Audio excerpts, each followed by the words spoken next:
तो हेलो दोस्तों, मैं लेकर आ गया हूँ एक नई वीडियो। इसमें हम पढ़ेंगे, जैसे मैं लास्ट वाला हम पॉइंट बताए थे उसमें व्यंजन। आज हम पढ़ेंगे संयुक्ताक्षर किसे कहते हैं।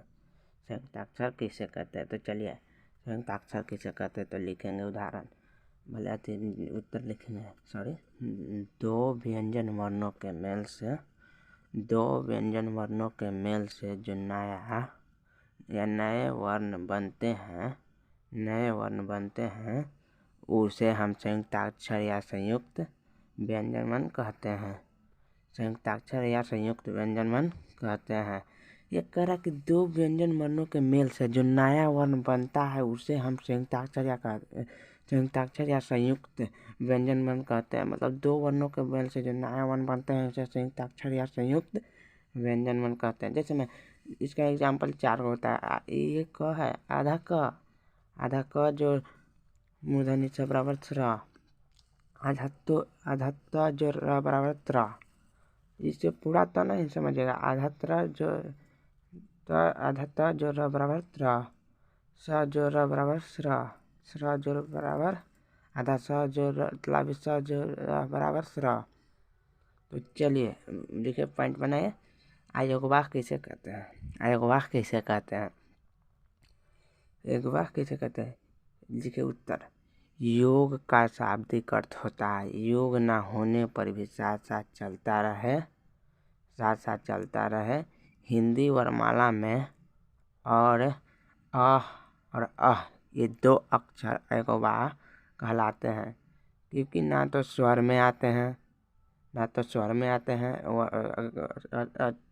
ये दो अक्षर अयोगवाह कहलाते हैं, क्योंकि ना तो स्वर में के साथ है नहीं है, स्वर के साथ है नहीं, व्यंजन के साथ दादा के लिखेंगे। फिर भी हिंदी वर्णमाला में स्वरों के साथ साथ चलते हैं, इसलिए इन दो अक्षरों को हम अयोगवाह कहते हैं। कहता है कि फिर भी हिंदी वर्णमाला में ये हिंदी वर्णमाला स्वर के साथ साथ चलता है, इसलिए इन दो अक्षरों को हम अयोगवाह कहते हैं। इसे याद रखें।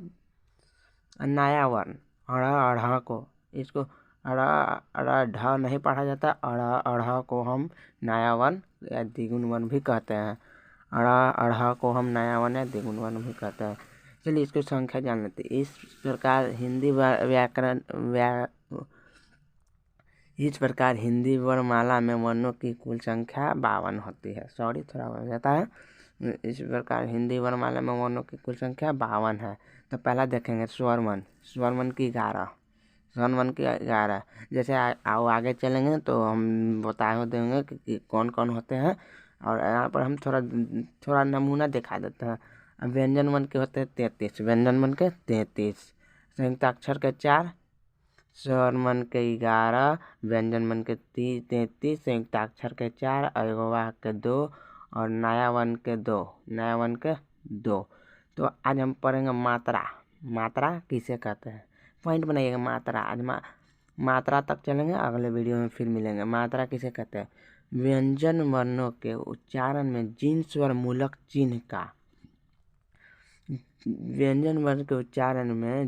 मूलक चिन्ह का प्रयोग होता है उसे हम मात्रा कहते हैं। मतलब चिन्ह पता है आपको? चिन्ह जैसे क में आकार लगाते हैं तो चिन्ह हो गया, समझिए कि आकार। व्यंजन वर्ण के उच्चारण में जिन स्वर मूलक चिन्ह का प्रयोग होता है उसे हम मात्रा कहते हैं। कहता है कि प्रयोग, तो उसे मात्रा कहते हैं। जैसे में देखिए, आकार, हर्ष उकार, दीर्घ उकार, उकार, उ, री, औ, अकाव, ए, औ। इतना अच्छा लगे तो कमेंट करके जरूर बताएं। तो फिर मिलेंगे अगले वीडियो में। और संयुक्ताक्षर संयुक्त ये सब को हम सब एग्जाम्पल के साथ लाएंगे और उदाहरण के साथ। अब बाय बाय।